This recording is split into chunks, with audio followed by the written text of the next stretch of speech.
Assalamualaikum warahmatullahi wabarakatuh. Pada video kali ini saya akan memaparkan mengenai sistem kesehatan nasional Indonesia untuk bisa mencapai Indonesia sehat. Ada beberapa subtopik yang akan kita pelajari dalam video kali ini.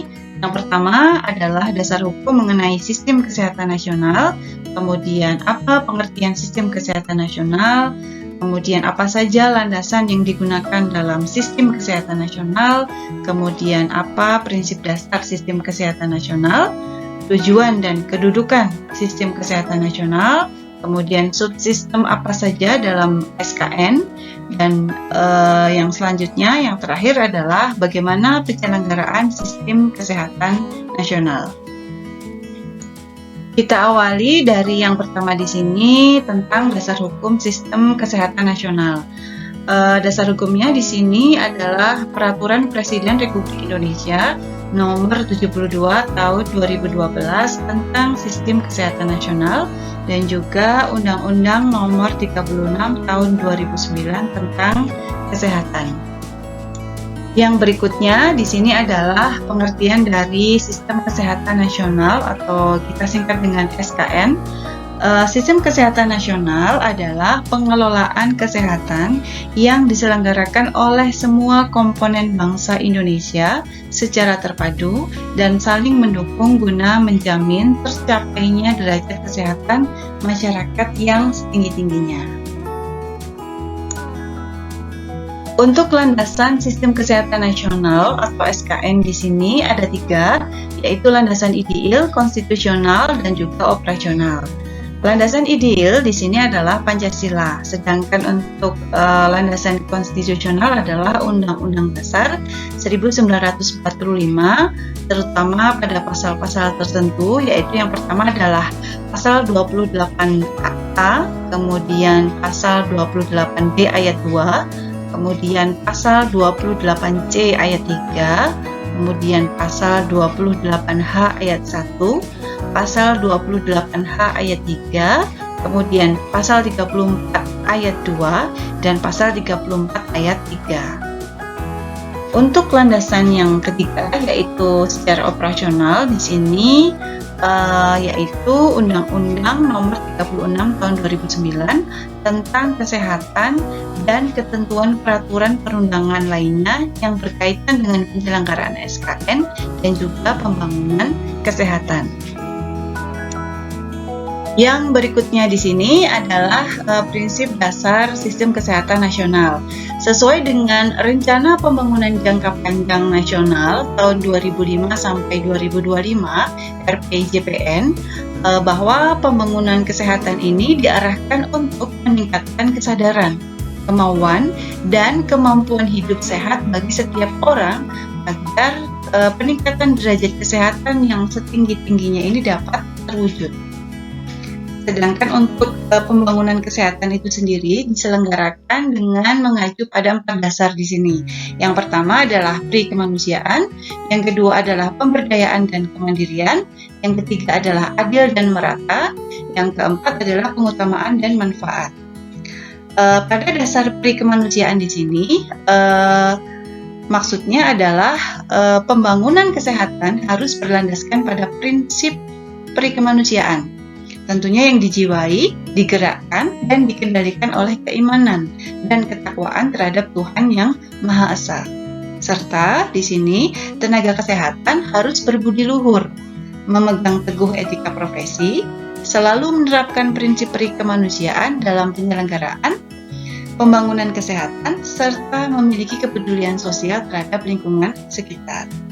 Sedangkan untuk dasar yang kedua di sini pemberdayaan dan kemandirian, setiap orang dan masyarakat ya bersama dengan pemerintah dan juga pemerintah daerah ini berperan, berkewajiban, dan bertanggung jawab untuk memelihara dan meningkatkan derajat kesehatan perorangan, keluarga, masyarakat, dan lingkungannya.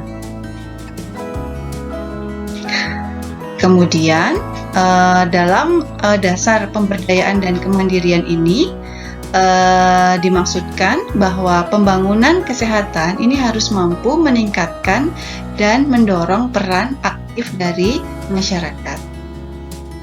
Untuk dasar yang ketiga, adil dan merata, di sini dimaksudkan bahwa dalam pembangunan kesehatan, setiap orang ini mempunyai hak yang sama dalam memperoleh derajat kesehatan yang setinggi-tingginya tanpa harus memandang suku, agama, golongan, dan juga status sosial ekonominya. Sedangkan untuk dasar yang keempat, pengutamaan dan manfaat, di sini dimaksudkan bahwa pembangunan kesehatan ini diselenggarakan dengan mengutamakan kepentingan umum daripada kepentingan perorangan ataupun golongan. Dan juga pembangunan kesehatan ini diarahkan agar memberikan perhatian khusus pada penduduk rentan, antara lain ibu, bayi, anak, manusia usia lanjut, dan juga masyarakat miskin. Ya, jadi demikian untuk prinsip dasar dari sistem kesehatan nasional.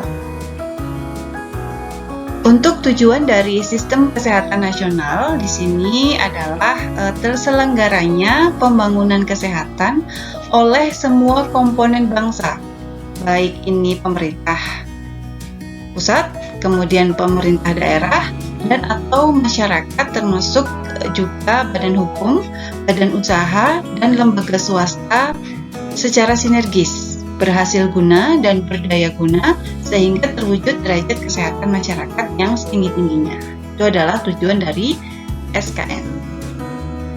Yang berikutnya di sini adalah kedudukan dari sistem kesehatan nasional. Di sini ada 4 poin yang membahas tentang kedudukan sistem kesehatan nasional. Yang pertama tentang suprasistem SKN. Jadi suprasistem dari sistem kesehatan nasional di sini adalah sistem ketahanan nasional. Yang artinya di sini bahwa sistem kesehatan nasional bersama dengan berbagai sistem nasional lainnya diarahkan untuk mencapai tujuan bangsa Indonesia seperti yang tercantum dalam pembukaan UUD 45. Ya, dalam kaitan ini, undang-undang yang berkaitan dengan kesehatan merupakan kebijakan strategis dalam pembangunan kesehatan. Kemudian poin yang kedua, kedudukan SKN di sini dengan sistem nasional lainnya, bahwa terwujudnya keadaan sehat ini dipengaruhi oleh berbagai faktor yang tidak hanya menjadi tanggung jawab sektor urusan kesehatan, tapi juga menjadi tanggung jawab sektor urusan yang lain.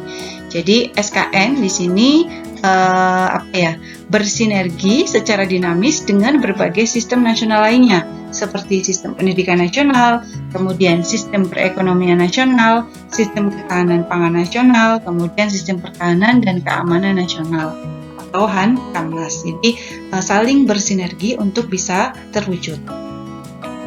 Kemudian kedudukan yang ketiga dari SKN di sini terhadap penyelenggaraan pembangunan kesehatan di daerah, bahwa dalam pembangunan kesehatan sistem kesehatan nasional di sini merupakan ajuan penyelenggaraan pembangunan kesehatan di daerah. Ya, jadi daerah harus mengacu pada sistem kesehatan nasional.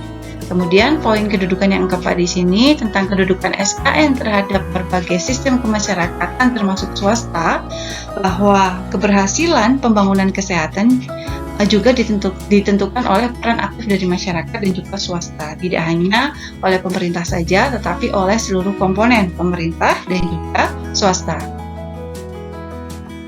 Ada beberapa subsistem dalam sistem kesehatan nasional, yaitu yang pertama di sini adalah subsistem upaya kesehatan, kemudian ada subsistem penelitian dan pengembangan kesehatan, kemudian subsistem pembiayaan kesehatan, kemudian subsistem sumber daya manusia kesehatan, subsistem sediaan farmasi, alat kesehatan dan juga makanan, kemudian subsistem manajemen, informasi dan regulasi kesehatan, serta yang terakhir di sini adalah subsistem pemberdayaan masyarakat.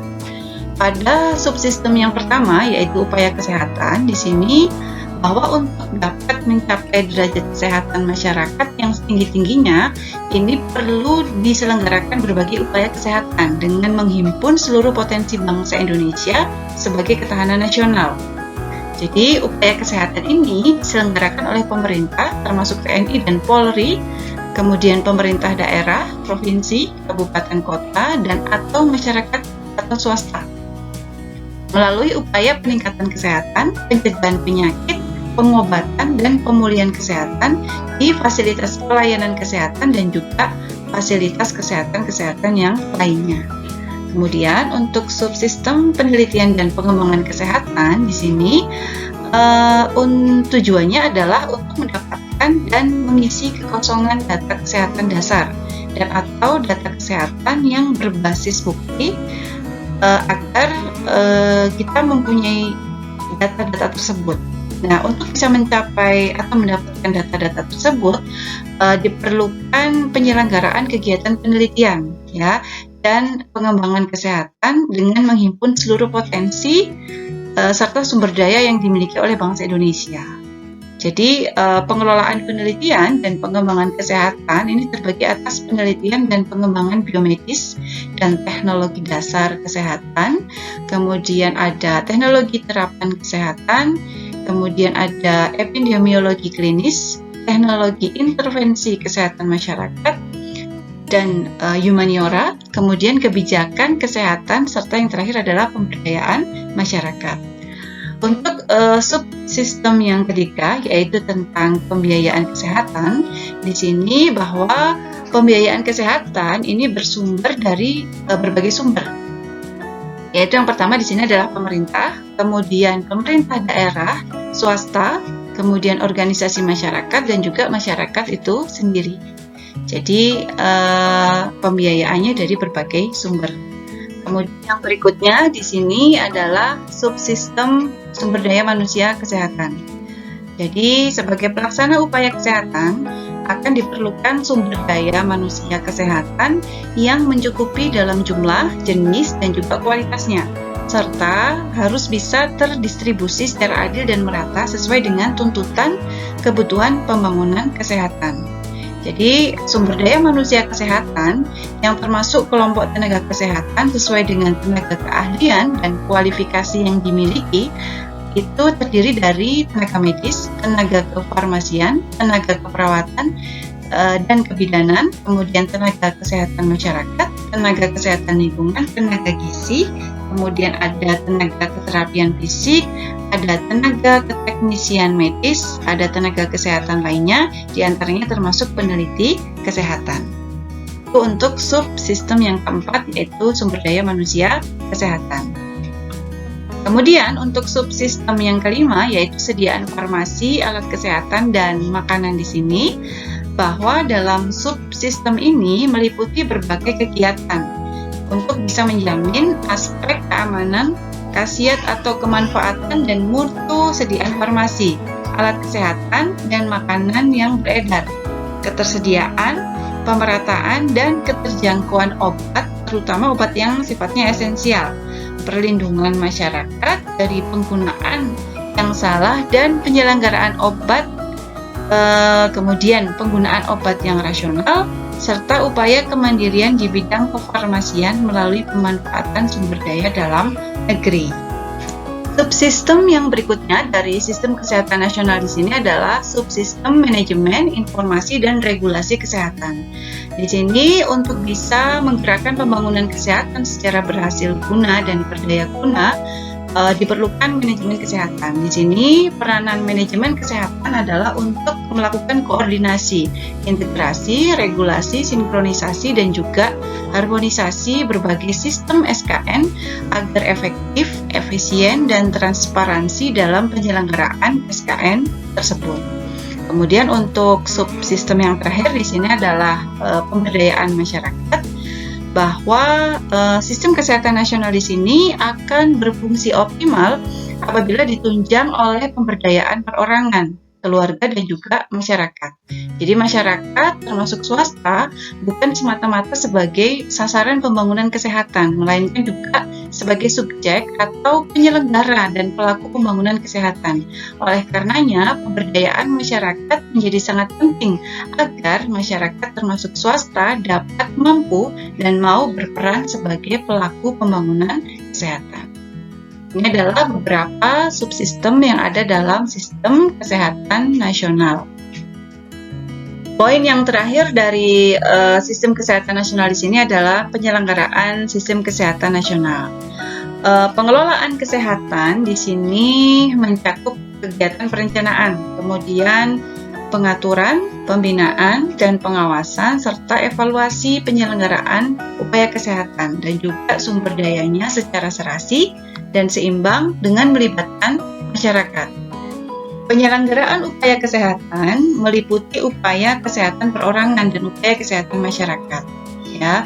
Kemudian pengelolaan dan penyelenggaraan pembangunan kesehatan dilakukan dengan memperhatikan nilai-nilai yang pertama adalah pro rakyat, kemudian inklusif, responsif, efektif, dan juga bersih.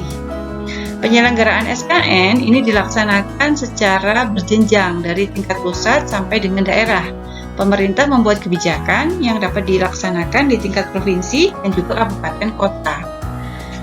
Penyelenggaraan sistem kesehatan nasional di sini mempertimbangkan komitmen yang sifatnya global dan komponennya yang relevan dan berpengaruh secara mendasar dan bermakna terhadap peningkatan derajat kesehatan masyarakat. Demikian untuk penjelasan dari sistem kesehatan nasional yang ada di Indonesia. Terima kasih, selamat belajar. Assalamualaikum warahmatullahi wabarakatuh.